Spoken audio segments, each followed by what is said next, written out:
It is just a huge honor for me today to be podcast interviewing two legends in dentistry.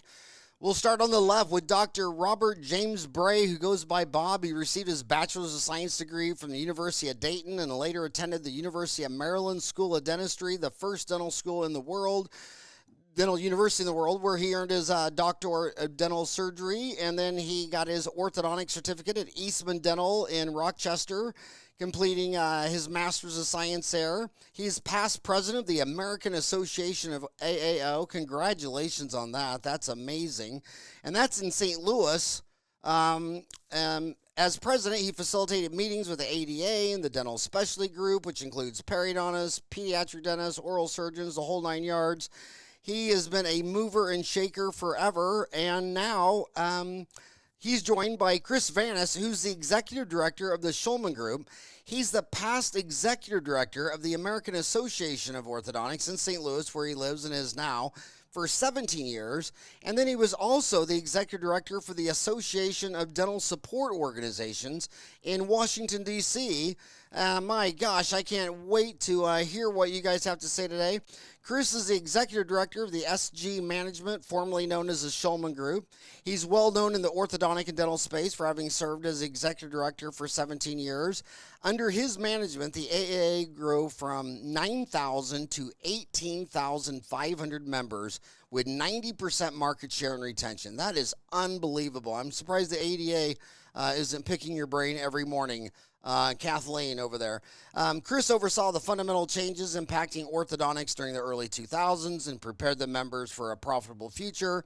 He also worked with the dental specialty group to bring the profession together towards a strong lobbying and working relationship with the ADA, the ADEA, and others within the dental and healthcare space. During Chris's time with the Association of Dental Support Organizations, membership increased by 15% and developed their strategic plan designed to be an all-inclusive of all DSOs, small group practices, and work in collaboration with traditional dental organizations. Thus, the Schulman Group is a dental support organization which includes the top 2% of orthodontic specialists in the United States who are committed to excellent patient care. Geographically based, each member is an equal shareholder in the DSO and contracts for non-clinical services which provide efficiencies and cost savings to the practice. Schulman Group Management is a dental support organization owned by its 110 independent orthodontic specialists with revenues in excess of $400 million. Advancing science of orthodontics and dental-facial orthopedics, improving health by promoting orthodontic care, and supporting the practice of orthodontics. My gosh. So basically, who better than to bring DSO to orthodontics than someone who was the president, executive director of the AAO for 17 years. So how's it going? Dr. Bob, you just opened back your 6 practices in New Jersey after the pandemic today. Thank you so much for taking the time to come on the show today on your first day back at work. How does it look now? Well, gosh, obviously the landscape has changed quite a bit, hasn't it? It's nice to open up. I mean, that's really special to get back to see our family of patients, not to mention our wonderful staff. So we're very grateful for that.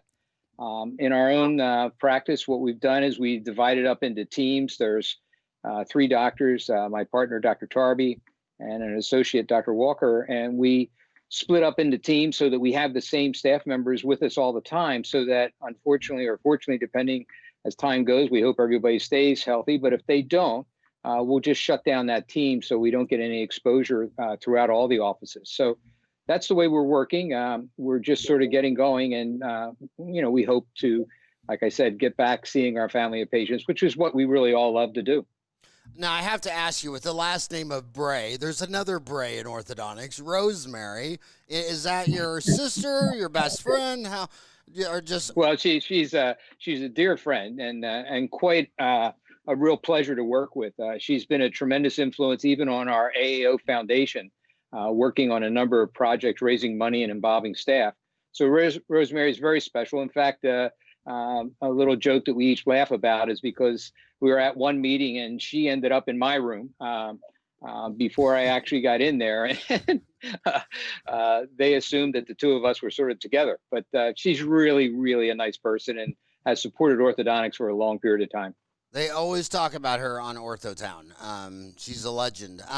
So that's very interesting. So you have 6 orthodontic offices in the New Jersey area, and you're preparing your staff so that if you do have someone test positive to COVID, you can just shut down one isolated team. Yes, one team would then be down. Yes. And then how long would the facility be down? Would you have someone come in and fog it, or what would you do? Yes, I mean, we have certain protocols set up. I'm fortunate because I also sit on a local hospital board, Shore Medical Center, and I'm chairman of the board. So we've been exposed to a lot of different suggestions and ideas. So I've been very fortunate that way. I also sat on a conference call yesterday with the University of Rochester Eastman Board Foundation and had a chance to, to hear about their different strategies as things happen. But yes, we're going to have to establish different protocols, but we feel good with the different teams, just hoping that everybody stays safe. Is fogging one of the protocols? If Yes, it is, yes. and how long would that facility be down? If you knew there was a COVID patient in there today, when could you open back up that facility? Well, again, they're really recommending a good period of time just to make sure everything is really thoroughly clean. So what we're doing is taking temperatures today on all patients coming in, as well as obviously our staff, and trying to just monitor and go, very slowly. We're just sort of getting used to it all. So it's certainly new, but at the same time, everyone feels very confident that we're following all the proper procedures. So it's too early to tell what % back you will be, but what do you, if you're just opening, and today is, what is it, June 17th is your first day back? Yes. So, we'll need a month of numbers before we would know back, but what does your gut tell you from looking at the schedule? Do you think you'll be back 25%, 50%? Where would you be back at patient flow and revenue? Well, I would tend to think our patient flow, just looking at it now, we're seeing about anywhere from about 25 to 35 patients in a day at the most, as far as the schedule. And before that, we would see certainly more than that. So I would think it's going to be slow at first and probably more in that range of what you're saying, anywhere around maybe 35, 40% for a while. But that's okay too. Our family of patients has been very understanding. We have been able to do an awful lot of virtual exams, talking on the phone through various Zoom, all different products, obviously. But I think it's coming along well. Again, we're very fortunate to have just a nice quality of patients and very understanding. And it's really been a very nice experience. And the staff seems very safe. That was a big thing that we all were concerned about. And Dr. Tarby spent a lot of time coming up with different protocols. And, I think we feel in good shape at this point.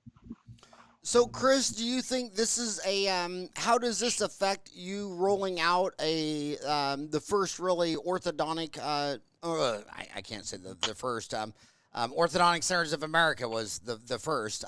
But how does that affect you rolling out this orthodontic DSO at the present? Does it make a lot of older people sit there and say, you know what, this is such a challenge. This is the time more than ever I need help. And I'd rather join a large group to get these protocols and to get all this help? Or is it slowing you down, making people like frozen looking at a headlight? No, actually, I think that the last 3 months, if there's any type of something you could say that is positive, is that the group has found that being part of SG Management or Schulman Group has been more beneficial than ever because of the amount of networking, information sharing. When this hit and offices started to close, we were able to immediately start securing PPE materials from a variety of resources. We had town hall meetings with experts in finance and human resource specific to the various versions of the stimulus package to help our members through. And then we transitioned into bringing on people to talk about the reopening of practices with infectious controls, what the CDC was saying, what OSHA was saying, cybersecurity webinars. So we really were in a position to respond very quickly to get our members the information and the materials that they needed to have a smooth transition to reopening. So it actually, I think, really reinforced the benefit of being part of what we're considered an inside dental support organization. And first of all, what is the CAE after your name, Chris P. Vranas, CAE. What's the CAE? Certified Association Executive. My whole career has been in association management. And do you think that's the way the orthodontists all are feeling about the AAO too, or how would you be different than the AAO during this time of crisis? Because when I talked to Kathleen over at the ADA, they're worried that this pandemic's going to cost them a lot of members. Number one, just economically, there's a lot of people that are, their revenue's down. So how is this different? I can't really speak for the AAO. I've been gone for a couple of years, but I do know that they did some really positive things. They did launch a series of webinar for all of their practices that were necessarily affiliated with other organizations. They took their annual meeting, which was scheduled for the first weekend in May, and turned it into a virtual meeting to get out some very vital information. So I think that they reacted and responded and provided their members the tool that they needed as well. So I think that I've heard nothing but wonderful things about the AAO and the ADA, as a matter of fact, in terms of getting out a lot of compliance type of concerns as well. So when you say you're an independent DSO, what does that mean? Each of the we right now have 152 member doctors representing 300 offices and 400 million in collective revenues. The 110 figure that you put out there are the founding members. So each of them has an equal share in the DSO. We have no private equity. This is a DSO that is owned by its founding members, and members that join and pay the management fees that are with us for a 24-month period have an opportunity to buy into the DSO. So we're actually, I believe, the largest orthodontic DSO in the country right now, but we are not a traditional, well, once you see a DSO, you've seen one DSO. They're all very different, but we're definitely unique that our DSO is owned by the members themselves. And why are explain your value proposition. Why are orthodontists doing this? Well, I think a couple of reasons. I mean, we have the Schulman Group has a lot of history. The Schulman Group as a study club was around for over 35 years. And they were formed at a time where dental students, orthodontic students, were not coming out of school with a lot of business acumen. They were excellent practitioners, but how to run, operate, and organize a small business was not something that came through into their education and training. So a group of orthodontists got together, and Bud Schulman was from the business community. Dr. Bray can probably speak more to this as far as the history. And they came together to really talk about best business practices, clinical things, et cetera. They were a formal study club. Circle back to 2018, April of 2018, they decided to form a dental support organization to take advantage and leverage their collective resources into developing preferred supplier agreements and other type of benefits that you have as being part of a DSO, but remaining your independence as an independent practice. So I think our value proposition is that if you're interested in taking advantage of being more than one independent practice where you can be part of a group where you're leveraging with 300 practices for systems, preferred supplier agreements, for education and training, and most importantly, for the information sharing with the top people in your peer group, but you don't want to be controlled by an outside entity. We are definitely a place where they should take a look at. For me, it's kind of interesting because right when I was becoming a dentist, I graduated in 1987. 2 years before that, the first Orthodontic Centers of America, Gasper Lazara, which you guys all know, rolled out O.C.E.O., Orthodontic Centers of America. And here I am 32 years later, and you guys are doing a new version. What would you say was the difference between everything learned from the first generation, what Gasper did, to now 3 decades later and rolling it out? Would you call this orthodontic DSO round 2 error? Would Gasper be the first error of orthodontic DSO, and this is like a different era? And how is it different, and what lessons did you learn from Gasper's pioneering work? I would say it's all about timing. If you take a look, independent dental practices have been declining 7% a year over the last couple of years. And for a variety of reasons, you're seeing tremendous growth of practices coming together under dental support organizations, whatever you want to call them. So when I don't go back as far as Orthodontic Centers of America. I do go back to the Orthodontic Education Company, was Gasper's Part 2, which was in the early 2000s, where he funded 3 new orthodontic programs to be opened back in the early 2000s. And it was, not received very well by the profession. If you circle back, 15, 20 years later, DSOs are now part of the mainstream. And as whether it's the AAO, the ADA, any of these individual membership organizations, you're eligible to be a member of that organization regardless of how you practice. And because of high student debt and other factors, DSOs tend to be a very attractive place for graduating residents to come, and frankly, for those that have been in practice for 25, 30 years that no longer want to deal with the business aspects of the practice, the managing the staff, the ordering of the supplies. They just simply want to do the clinical work. It provides a different type of opportunity for them. So I think the timing is very different. A lot has changed since the original OCA and the orthodontic education centers.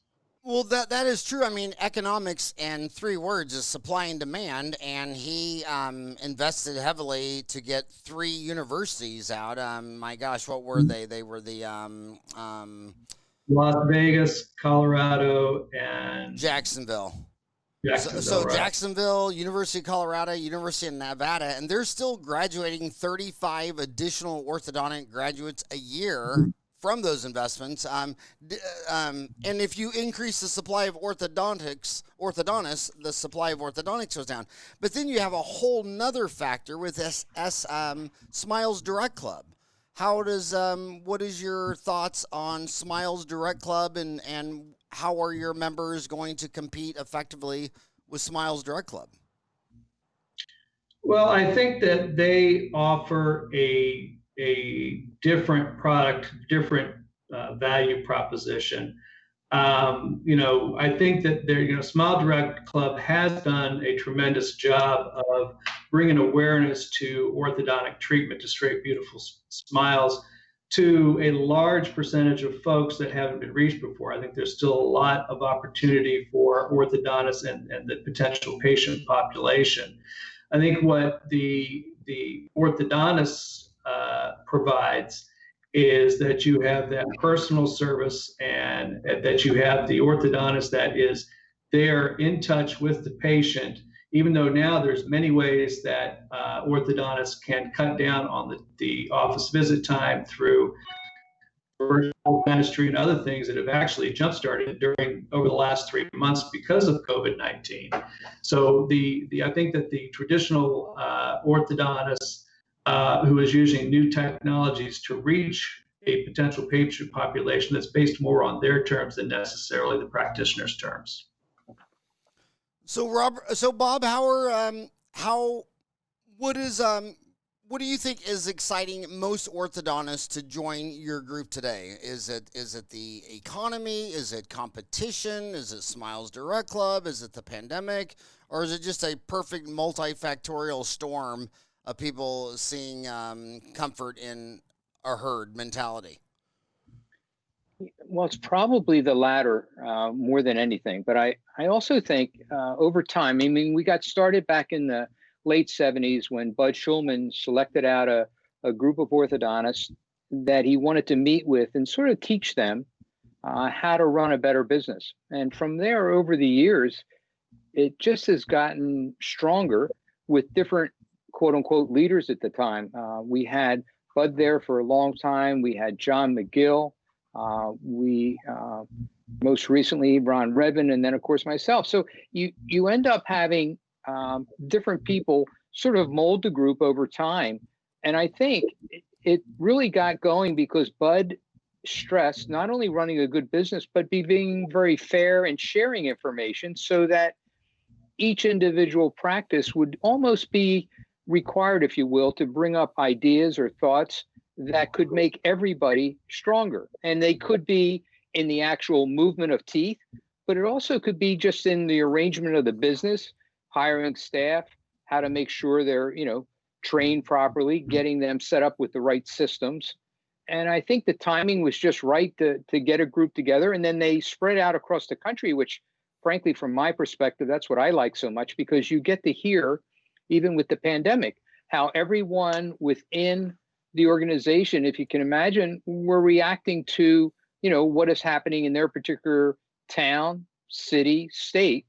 And it was very helpful. The group, in my opinion, really, as Chris alluded to earlier, really pulled together, and they shared a tremendous amount of information, and it certainly made us all stronger. So we all felt better about it. We share information also about our families and what's going on. So I think that's, particularly in this time of isolation, made everybody feel a little bit better.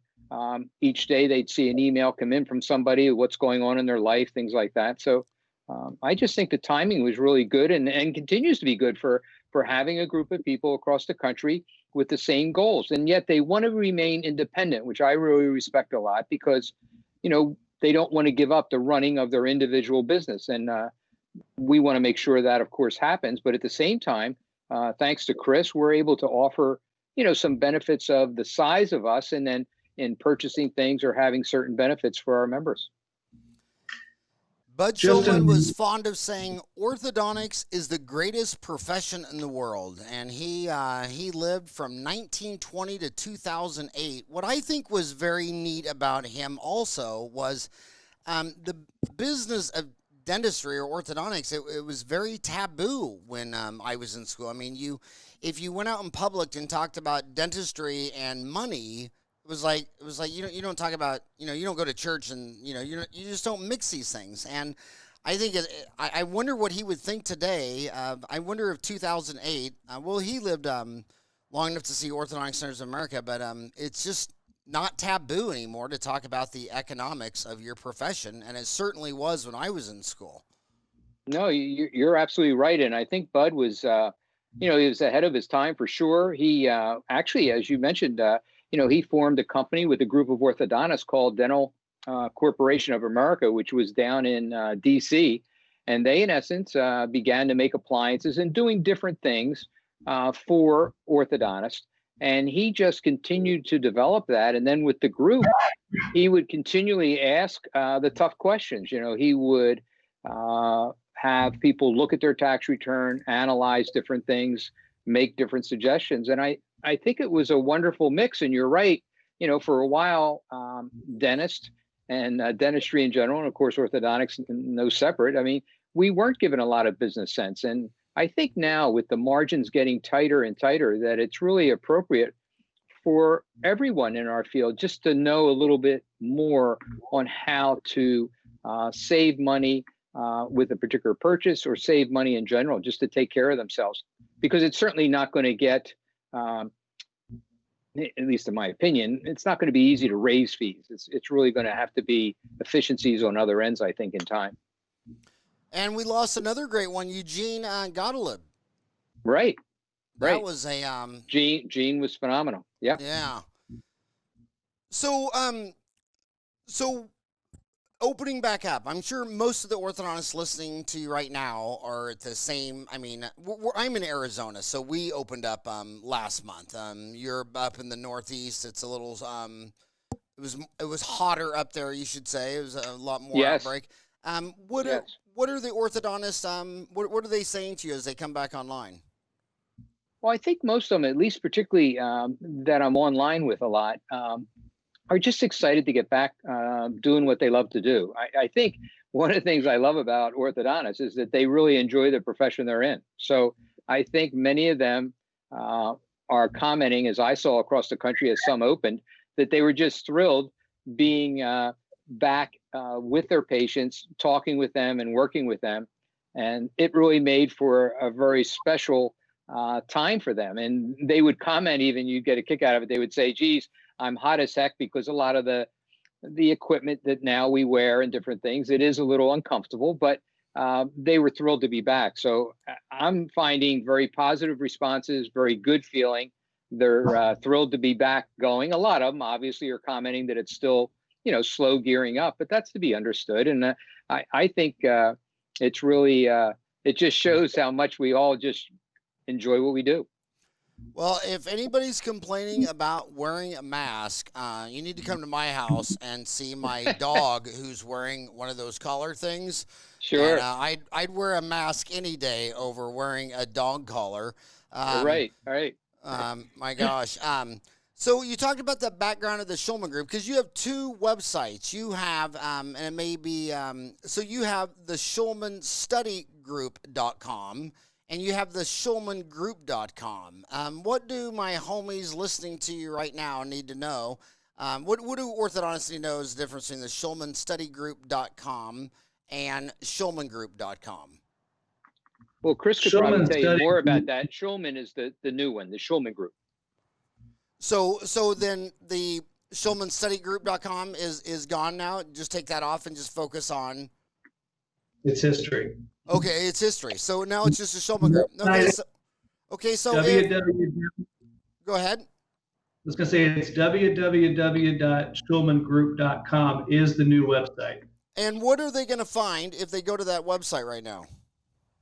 Right now, if you are coming in as a consumer, you can find a Schulman orthodontist. If you're coming in as someone who would like to sell your practice to the Schulman DSO, you have there's a form on there that's electronic completion. And if you're a resident looking for a position, you have an opportunity to send us your information. And also, if you're a potential member or wanting to join or get more information, all the membership benefits are on there and the application form as well. One thing we didn't mention that, we talked about the word independent owned. Each of those founding members owns their own practices, but the second part of the Schulman Group is we're actually purchasing practices that will be owned by the collective group. And I think by the end of this year, we'll have 10 practices as part of that. And we're continuing to grow strategically. We're looking at different sections where we can do kind of a hub and spoke system. And what is the value? How are you valuing practices? What is the going rate now? How is it on EBITDA? How are you? What is the magic formula?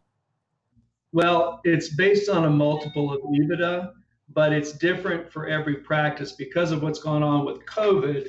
There's kind of a COVID holdback, and I'm not a valuation person, but the way that we operate is that if somebody's looking to sell their practice and they meet our initial criteria, then we sit down with them, we find out what their exit strategy is, how long do they want to stay on, 2 years, 3 years, 4 or 5 years, and what the potential is in the area. Then we have retained an outside firm, Clifton Larson Allen, who's very large in the DSO space, to conduct evaluations and to put together the workbook, so to speak, based on what Schulman needs and what that orthodontist who's selling needs.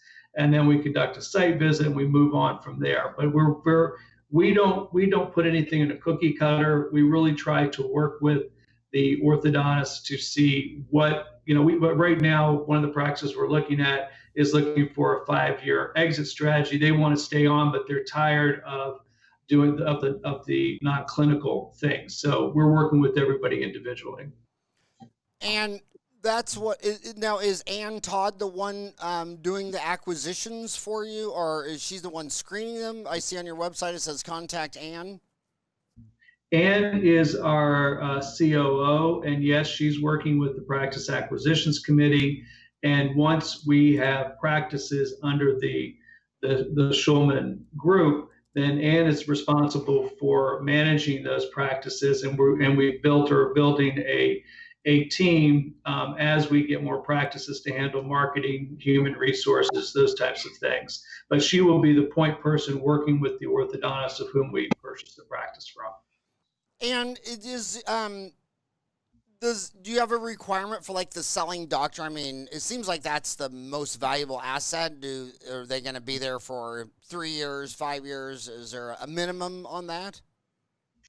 Well, we would ask for a minimum of 2 years, but right now the practices that we're talking to actually want to stay on longer. But we want to have the opportunity to take advantage of what that orthodontist has built up, and then groom and bring in, associates and other folks as we need to. It was when Gasper was doing OC, Orthodontic Centers of America. One of the things that I personally saw was that they would buy, I don't want to say Bob is an old dog any more than me, but they would buy some old dog like me's practice, and they had spent 30 years, and let's say they built it, just for funny numbers, let's say it was, $3 million a year. Then they'd bring on some young orthodontist out of school, and they would get in there and do like $1 million a year, which was just super fantastic, but the whole business was set up for this very, it was just a big gap. Do you see faster ways to ramp up the young? Or I can see why you need the old guy to stay on for as long as you can to maintain that. But are we getting faster at ramping up orthodontists at a school, or is it still just take years to get the speed up? Well, myself, I really think that the orthodontists coming out today are being very well trained and a lot of good information about business. I feel very good about that. We've done some work. I teach at Temple, and also I'm a visiting professor for the Eastman group up in Rochester, Institute of Oral Health. But I mean, I think it's one of those things that over time, I think even we could talk about someone like Bud Schulman. I think they began to point out that we needed curriculum just on business. I can remember back in the day when I went to dental school, our dean, who was very progressive, his name was John Sally at the University of Maryland. He actually went to Rochester, was a researcher up there, a PhD, and he did not really think at the time that it was really time available within the curriculum to teach business. So I think at that point, we were really just being taught a lot of technical stuff, but maybe not the business. But I think over time, he and everyone began to realize in dentistry that really we needed to get a good foundation for everybody coming out in the business world. And I think they've done a wonderful job in, as you say, ramping that up, Howard, in that we are now getting people coming out that have a good knowledge base on business.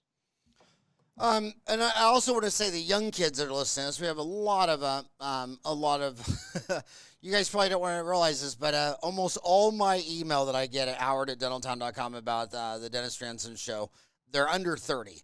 But I want to tell the kids that for 30 years, I can assure you that when doctor says, oh, come work for me, and a year from now, next year I'll sell it to you, it's never going to happen. They want a new car. They want to remodel the house. I mean, right now, March, you saw the equities drop a third. Now they're back for reasons that are proven only by anti-gravity. There's just never really a good time. Well, yeah, I mean, the market, I don't even understand. Well, the only thing that explains the stock market is that, the United States, the Federal Reserve printed about 4 trillion pieces of paper, and a lot of people say crazy things like, I don't know if the United States will ever be able to repay that debt back. Well, it's a printing press, right? You know that, we're not like another country borrowing money that's pegged to the U.S. dollar. We're borrowing our own currency while we have the printing press. So there's zero question that the money can be paid back. I mean, if you ask this question when I got my MBA at ASU, they would laugh. They go, the United States Federal Reserve, it's the only legal counterfeiting operation known to man. So they printed 4 trillion pieces of paper. The markets are booming. It's not a question if the paper will be paid back. The only question is, what will the paper be worth? So what I wanted to ask you is, going forward, you have monetary inflation policy. Inflation, inflation, it's not a matter if inflation comes back. It's just when and how much and all that. And then you have competitive pressures brought on by teledentistry. It looks like going forward that orthodontics is under, like everything in dentistry, it's under a lot of serious competition. How do you look out at inflationary competition? Gasper alone, 35 more orthodontists a year being graduated. all these factors, how does that affect your profitability projections moving forward? Well, I think you've painted a very fair picture. I think it's going to be a challenge for all of us to continue the lifestyle and the way we've practiced. I don't know how it's exactly going to look over these next several months, but I personally think that as we get better at being good business people, I think, as I mentioned, I think the training that we all have received through the education has been wonderful, and the continuing education as well. So I think running a better business is going to be more important. So, I mean, I certainly stress that at the schools where I teach. I think they're coming out, like I said, I think much stronger than certainly I did at the time. But so when you look at it, I think orthodontics, specifically like the A.O., is doing a nice job keeping everybody informed on what they should and learn and how to do things. As Chris mentioned, the recent A.O., how they were able to pivot and put on a wonderful production. I worked with the A.O. Foundation, which is sort of our arm for research and development. And we were able to put on 3 speakers, John McGill, Chris Benson, and Ryan Moynihan, people that have excellent information regarding orthodontics right now. And believe it or not, we had, I think, 3,000 to 4,000 people attending the sessions. So there is no doubt there is a thirst out there by our members in orthodontics or our fellow orthodontists to truly learn more about what's going on business-wise. And I think you've pointed out very well that there are some concerns and there's a lot of pressure, but I think the actual profession of orthodontics is dealing with it well and educating the residents as well as educating now our members, to be able to withstand the pressures. But there are very significant pressures. I mean, as I mentioned, I'm in the Atlantic City area. We have the casino industry. 2 years ago now, we had for 4 years running the highest foreclosure rate in the country in Atlantic County, in the country. So, these are difficult times, but I think it really bodes well for orthodontists to collaborate, to work together and share information and try to get stronger so that, I mean, if you can buy a certain pencil or something a little bit less than what you're paying, I mean, that goes directly to the bottom line and helps you. So I do think it's going to be hard in the sense of continuing to work at it. But at the same time, I think we're really preparing pretty well for it. We just have to keep, so to speak, sharpening the pencil. Can I tell you the most bizarre dental Atlantic City story in the world? For me, from my perspective, I mean, this is such a crazy story. I don't ever tell it because no one would even believe Howard, it. you're too funny.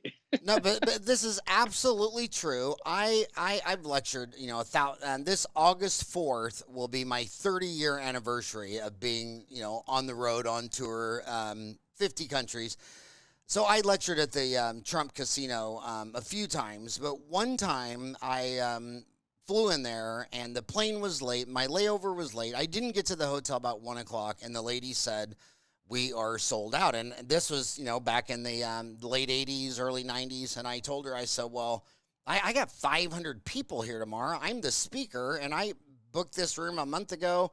So they got a hold of the guys, the local guys in charge of the meeting and all that stuff. And they said, well, you got to put them up somewhere. And the manager came and said, "Sir, we have a private condo on the top floor. It's someone else's, but you can sleep there."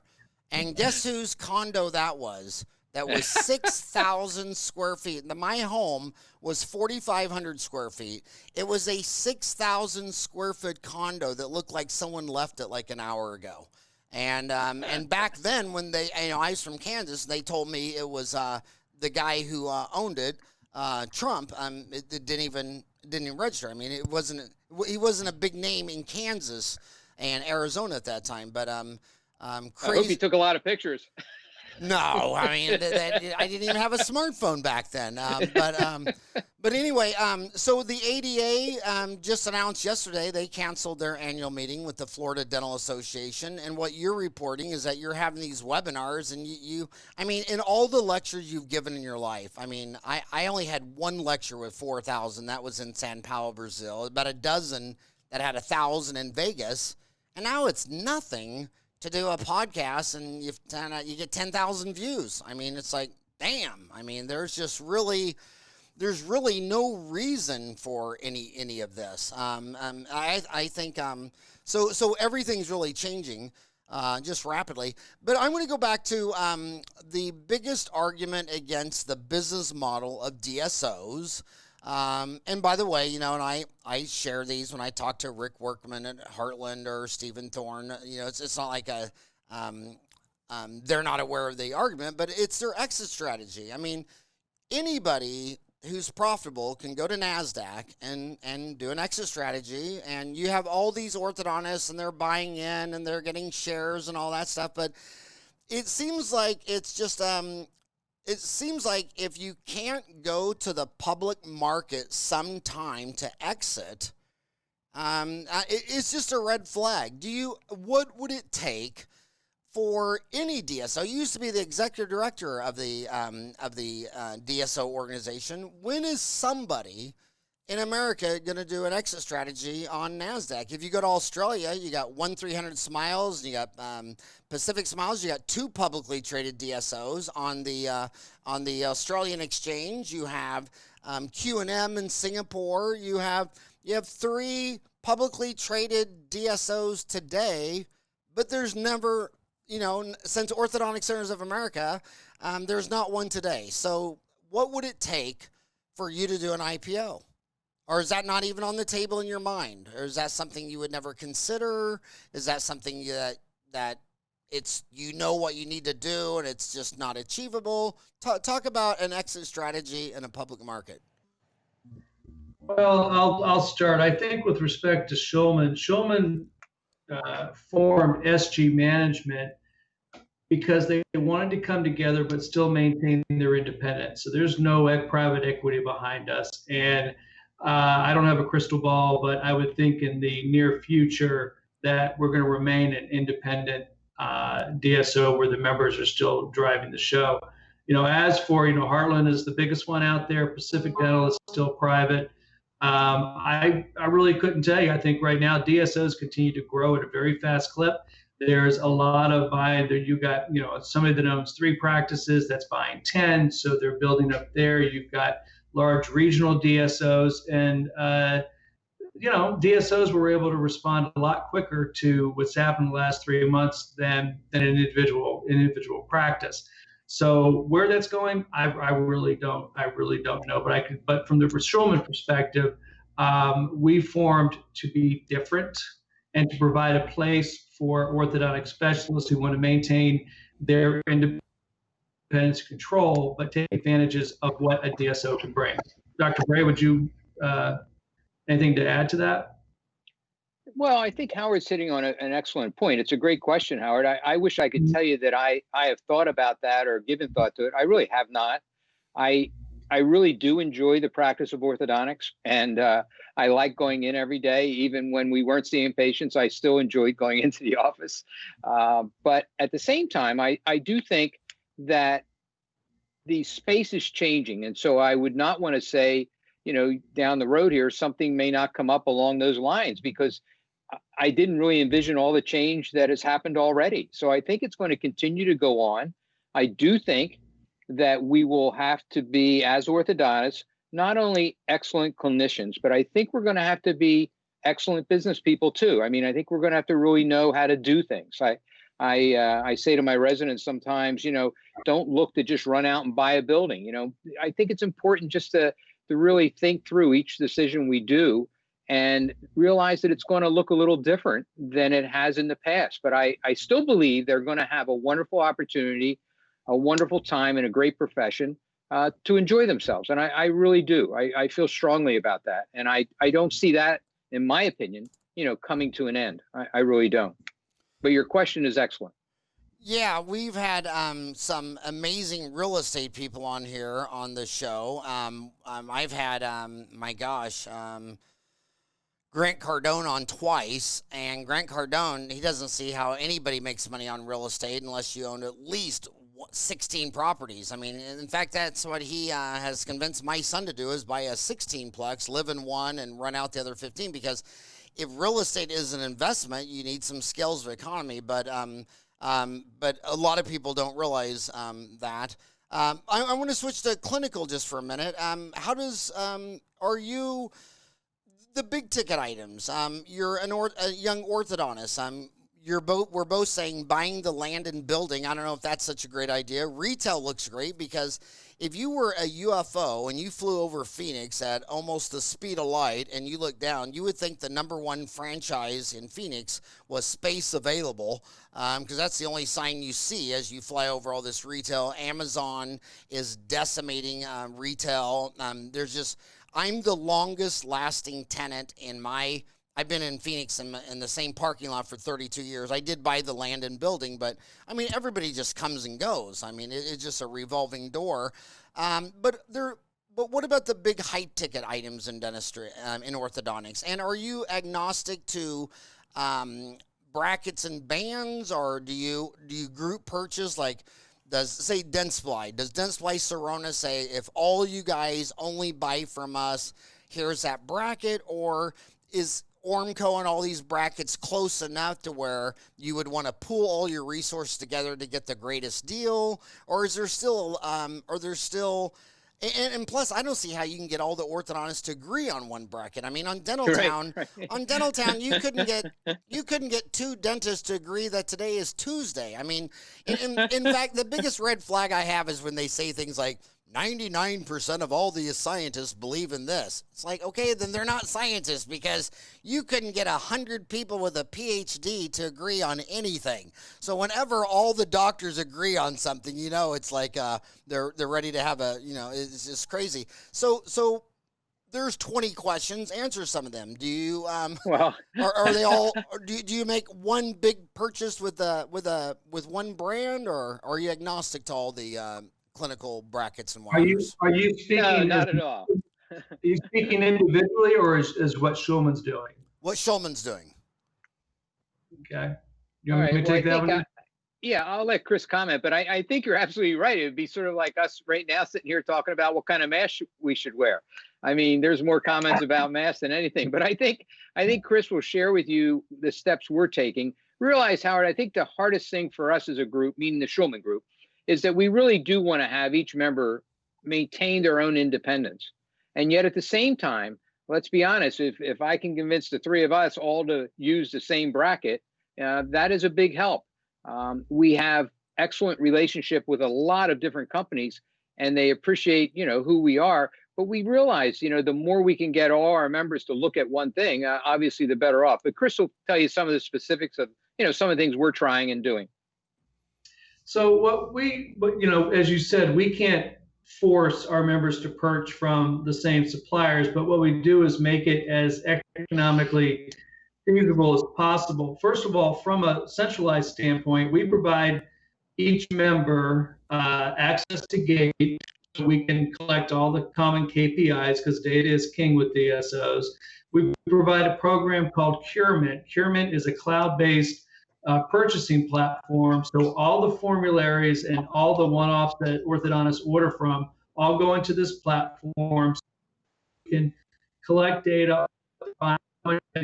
So when we go to negotiate for supplier agreements, we have the data in front of us. So those are 2 of the things that we provide to everybody to help collect the appropriate data.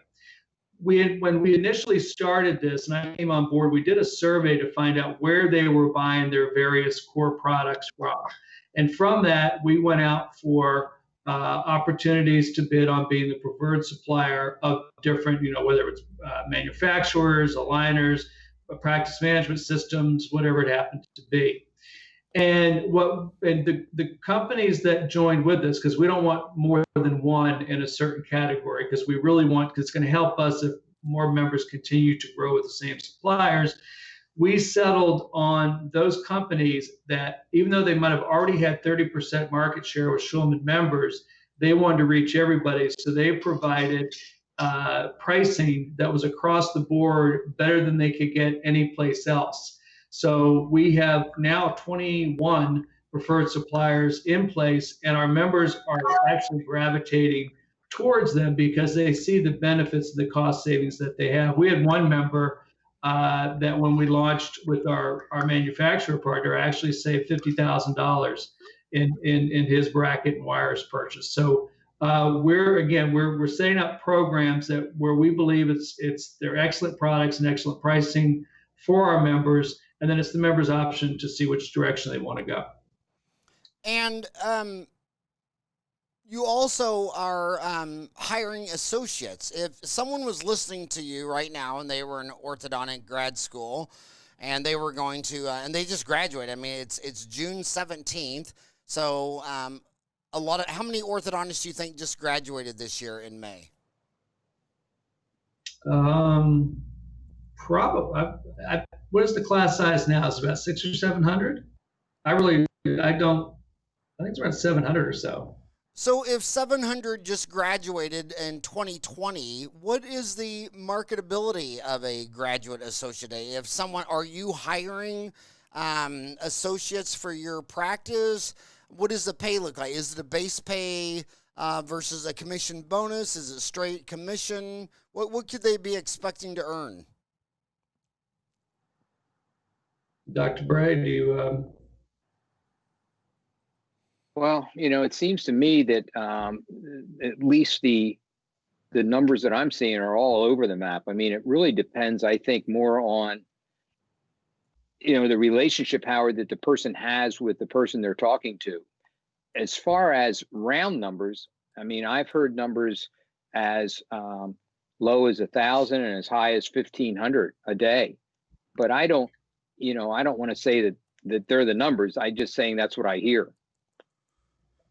And the market's definitely changed, because my understanding that pre-COVID, even though there's an increased number of orthodontic programs over the last several years, that many orthodontists were having difficulty finding associates to come into a practice for a variety of reasons: location, pay, lifestyle, whatever. Even DSOs, who traditionally have turnover in terms of their work, we're also, having difficulty finding associates. However, post-COVID, we're getting today on our website that we would place once we start purchasing practices. But I think if you ask that question pre-COVID, you'd have a different answer than you have now. So when someone, so you're only referring to yourself now as just the Shulman Group, right? That's the total Correct. name. The Shulman Group. When someone joins your area, like I'm in Phoenix, Arizona. If I was an orthodontist and I joined the Shulman Group, would I have a protected territory for the Shulman Group? And how I would, and how is that figured? Is that by population of people? What is your formula for the group? It's in general terms, it's a 50-mile radius. But as you say, that's not cut in stone. There's a lot that plays into that: population, number of orthodontists. But the typical rule is we don't have another member within 50 miles of a Schulman member. Wow. And how many territories do you have now? We are in 42 states.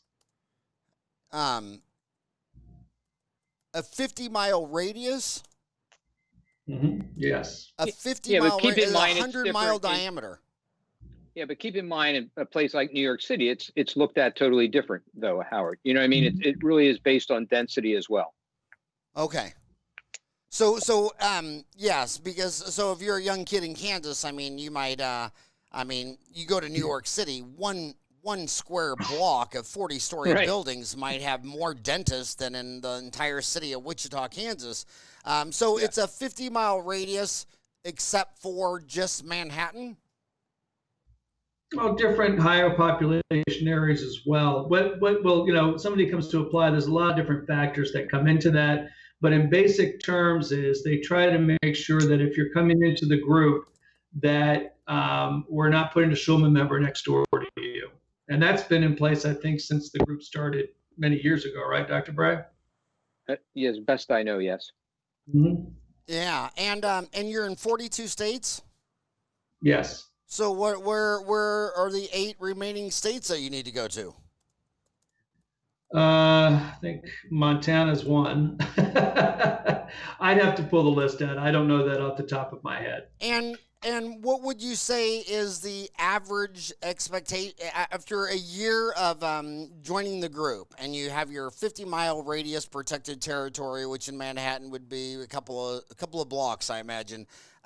What kind of expectations should someone be able to expect? I mean, in reduced cost, better marketing, more cash flow. What are they expected to see? Well, gosh, I think, there's a lot of things. First of all, I just think just getting together with a group of people like the Schulman group, whether it be telephonically, whether it be through a listserv or in person at our annual meeting like we just had in California, it's just an opportunity to get together with unique individuals, both male and female, that are just outstanding in their profession, and also what I feel very good about, that are willing to share how they feel, not only about the profession, but about anything that you want to bring up to them. They're just so comfortable talking about it and giving any thoughts and ideas, whether it could be from kids applying to certain high schools or colleges to how to package a practice if they want to sell a satellite off or something. It's just a wonderful group that just continues to, in my mind, make me realize what a wealth of information they have, and they're willing to share it so freely. Keep in mind, they not only share it with us, but I mean, they're a good group of givers.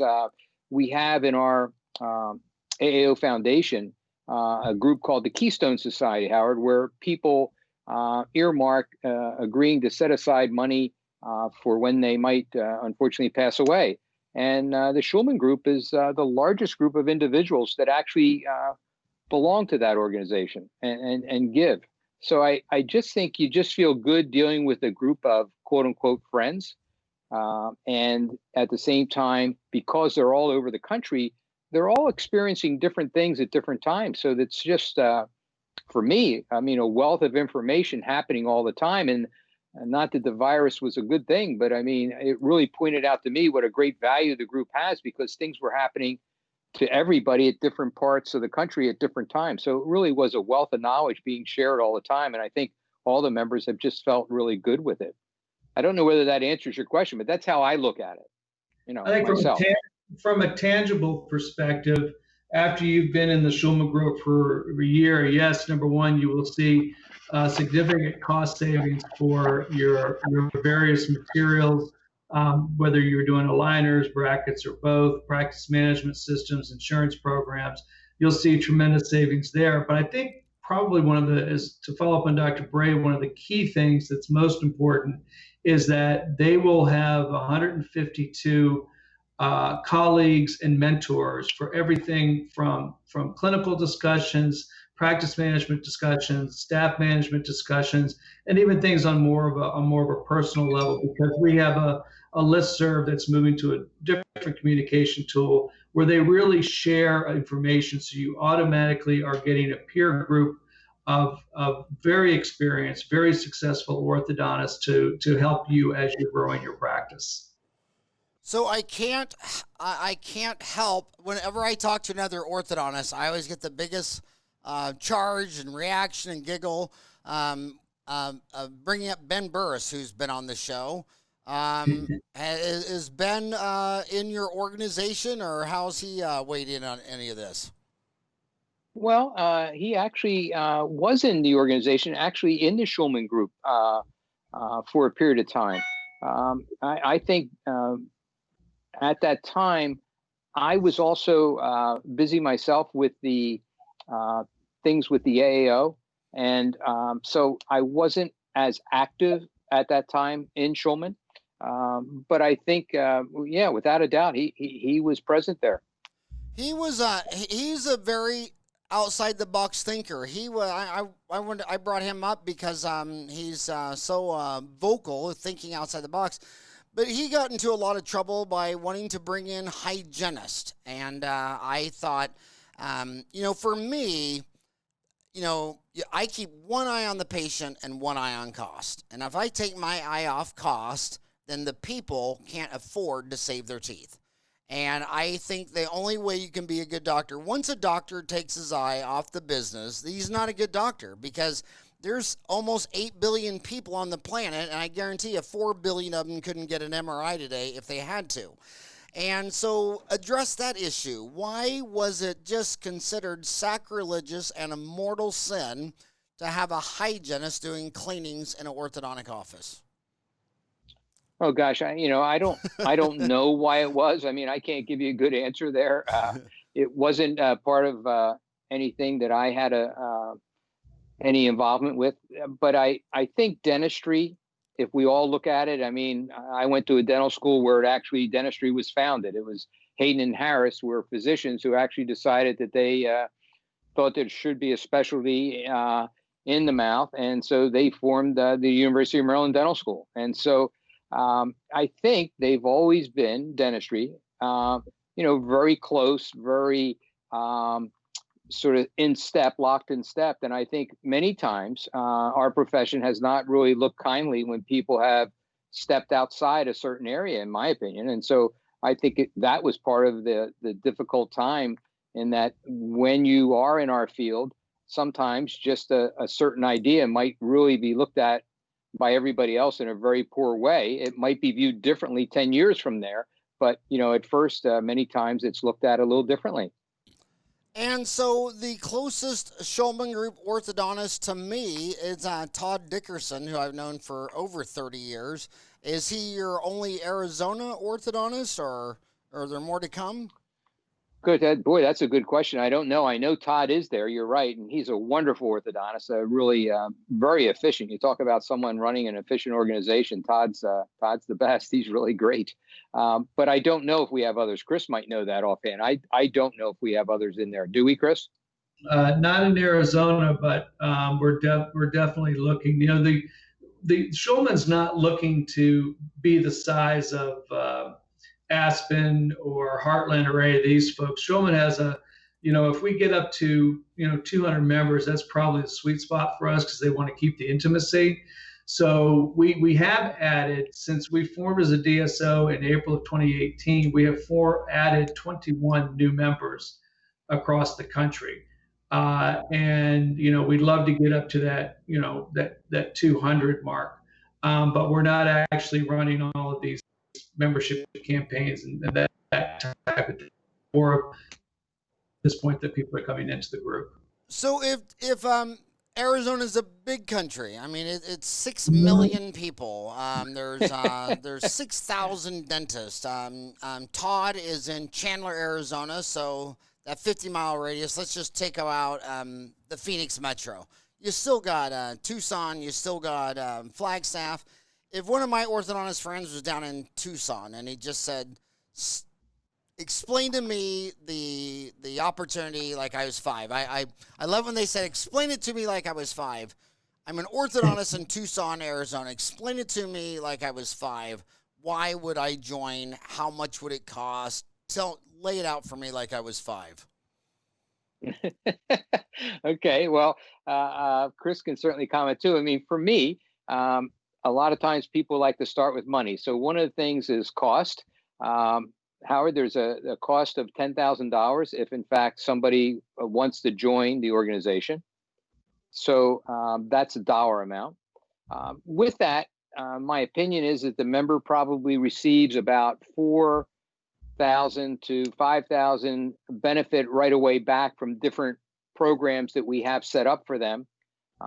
Chris alluded to one of them. We have Gauge available so that we can go ahead and cover that fee for the orthodontist, so that we know everyone's numbers and can compare, and they then can benefit by looking at everyone's numbers and sort of search out. Let's say, Howard, you or I have a particular number that's really good. You can then call up and say, hey, Bob or Howard, how come your number here is so low, or you do this? How do you do that?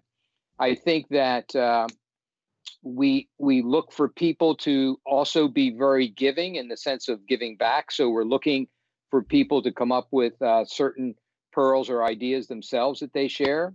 We're trying now to involve more staff members from the individual practices, so they have an opportunity, to look at and have ideas.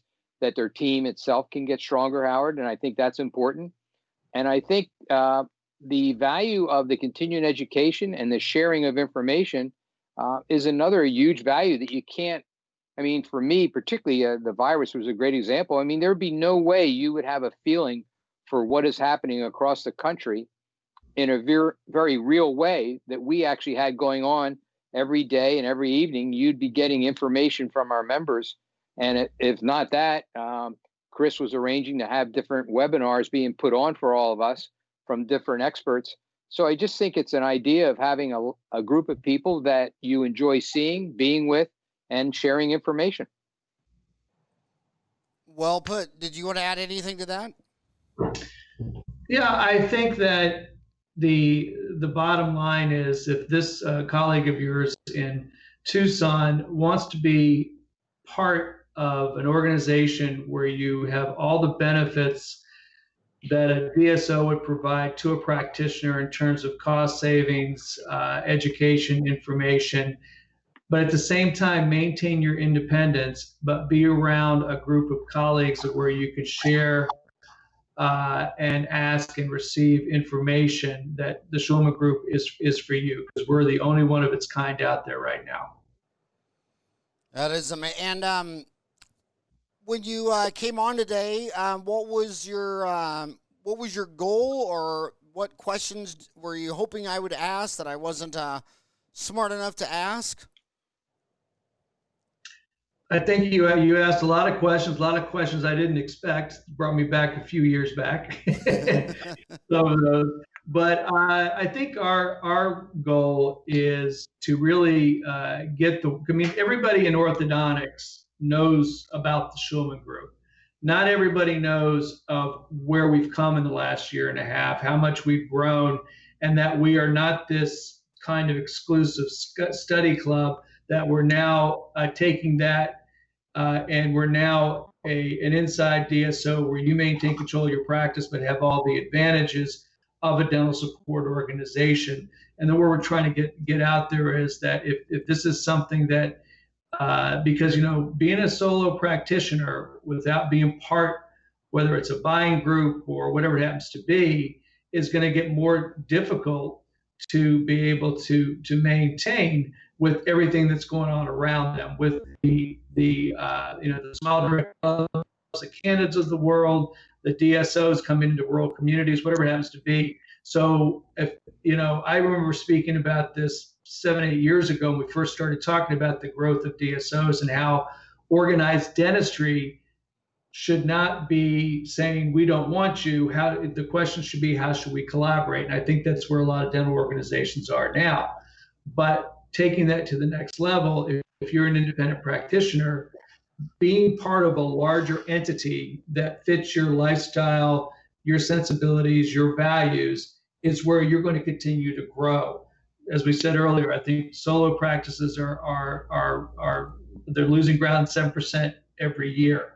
You look at the ADA numbers. So this is where. Did you say 7%? 7% a year. The last 3 or 4 years, solo practices have declined 7% a year.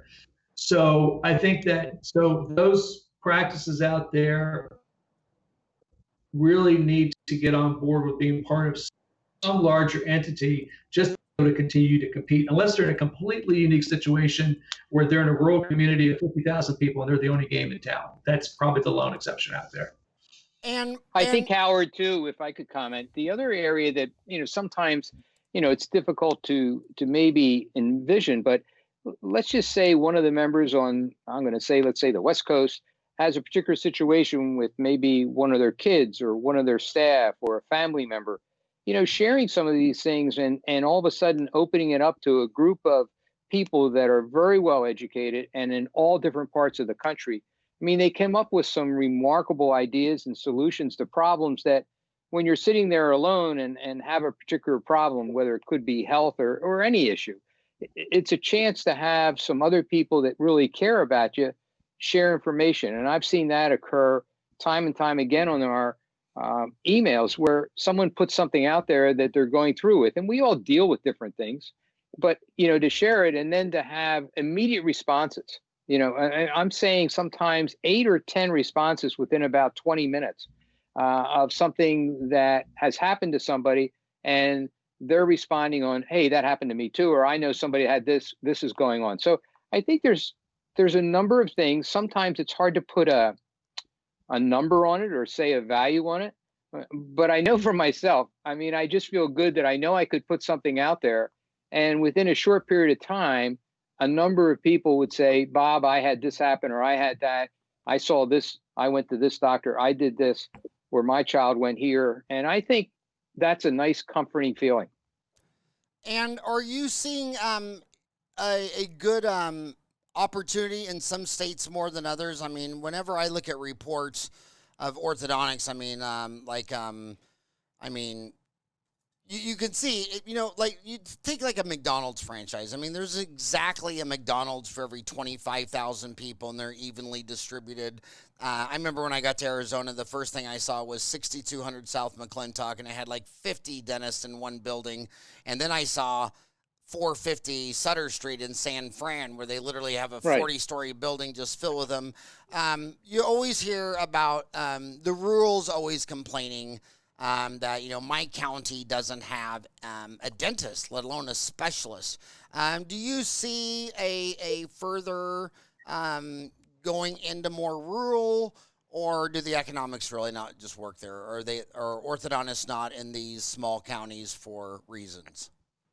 Well, I'm sure there probably are specific ones for reasons, but I do think we're going to be opening and offering care to more and more remote places, only because we now have opportunities with all the different technologies out there that we don't have to go to the individual areas as much as possible. I know for myself, I think, I'm not sure that we have any numbers out yet, but I know that we are certainly seeing some significant differences from the months earlier in 2020, the amount of virtual type appointments that were being given to now.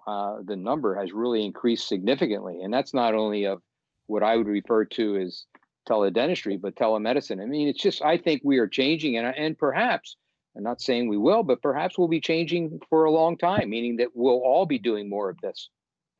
I think that the one thing that the COVID crisis has done is jump-started teleorthodontics, because it was something I think that was resisted. But now, some of our preferred suppliers, such as SmileSnap and Simplify Dental Monitoring, this makes it a lot more turnkey for orthodontists to monitor progress, so the patient doesn't have to come in to the office as much. And I think that a lot of members, particularly those doing a lot of aligner care, actually found that this virtual dentistry, virtual orthodontics, really helped kickstart them getting back into business and staying in touch with their patients during the closed office time.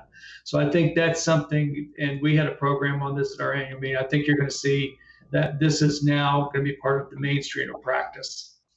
I think that you're absolutely right. It was amazing pre-corona how all the states were positioning to shut down teledentistry, telehealth. Everybody was on it, and then boom, out of nowhere, a virus, and it's like everybody realized that was the wrong way. The orthodontists, even though there's been a 15% increase in the number of orthodontists since 2001, per 100,000, it's steady. It's gone from 3.25 to 3.27. But for you young kids that are listening, demographics, you got to remember, a lot of people, the call me anything, but don't call me lucky. I graduated from Wichita, Kansas, and moved 1,000 miles to Phoenix because I saw the number of the population of Wichita has always been the same, because whenever a girl gets pregnant, a guy leaves town.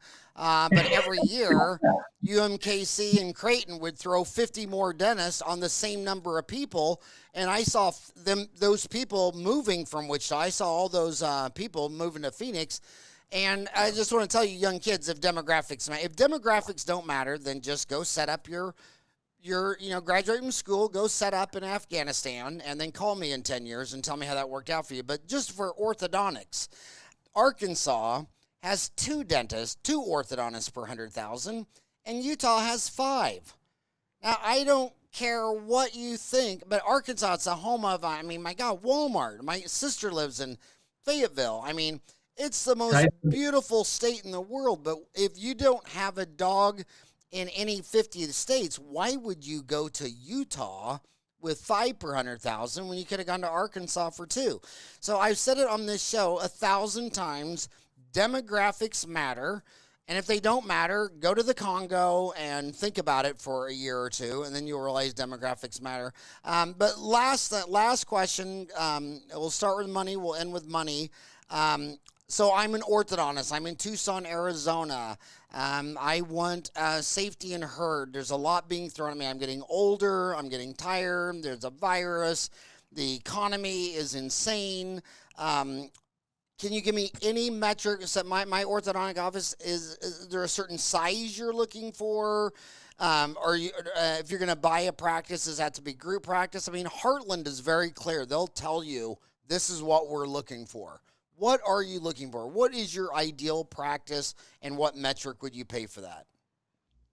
Well, gosh, that's a great question. I'm sure Chris will have a thought on this as well. But, for me, I first want to say that I think Gage, with their MAP program, Howard, also really can show individuals where the opportunities still are available. And I think Gage has a wonderful structure there that can indicate not only where individuals are located, but just what are the best places for putting an office. And I think that's important to mention. After that, I think for our organization, I know for myself, I really hope that each individual member is always on the lookout for another individual, whether it be in his area or out of his area, but is like himself or herself, that really is a giver and wants to give back to the profession, likes to share, runs a really well-practiced, well-heeled in the sense of that it's doing well, but at the same time really cares about it. I think a number of success, meaning financially, is certainly important, but most importantly, I think it's the quality of the person that we would like in the group. We have a diverse group. I mean, we're very proud of that. And I think we want to have different individuals, again, across the country continue to come in, because we certainly get better with each new member. I mean, I can think of some of the newest members that have just joined within the past year, and already they're making significant contributions. And there'll be individuals that I'll ask or write to and say, hey, could you help serve on this task force or this committee that we're working on this project or that project? And, right away they say, yeah, happy to. And so that is what I think will make us successful as we move ahead, having our members continue to look sort of in the mirror at themselves and find other people like them so that we can continue to get better. And when I say like them, meaning to be a real giver, somebody that likes and enjoys the business, that loves the field and wants to make it better. Well, you've mentioned Gage a couple of times. We've had Ryan Moynihan, MBA, CEO of Gage, right. And He was episode 1225. So you're a big fan of Ryan. Well, yeah, in the sense that I think anyone today that can get numbers together for you, the better off you're going to be. And I think that's, the residents know that. I mean, they know metrics matter.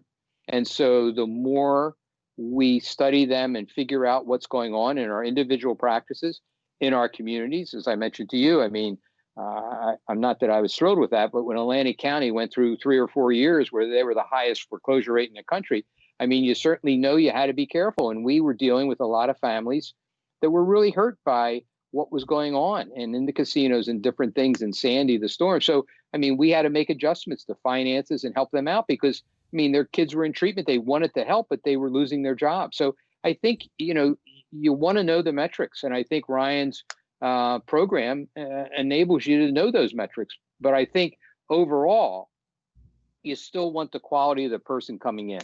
I mean, you want somebody that is a giver and willing to share. And that makes a great member for us. Okay, Chris, did you have any parting thoughts or any words of wisdom? I appreciate the time and the opportunity that you've given us. I would recommend that anybody that is interested in joining the Schulman Group or looking at a potential practice purchase on our website, www.schulmangroup.com. All the information is there, membership materials, brochures, benefits, and information on practice purchases there as well. well. So I encourage you to go to that. All right. And remember, they're already talking about this on orthotown.com, where you can only talk, like you and I, Chris, can't even go to orthotown.com. You have to be an orthodontist. It's just another party that I haven't been invited to, but it's an orthodontist only, but go there and speak freely with your peers. Thank you, gentlemen, so much. I can't believe you took time to come on the show on your first day back. It's been a real honor podcasting you, and good luck during the pandemic. Hey, thank you. And you do a wonderful job for our profession. So I'm very grateful. Thank you. All right. Thanks, gentlemen. Have a rocking hot day. Thank you. Bye-bye.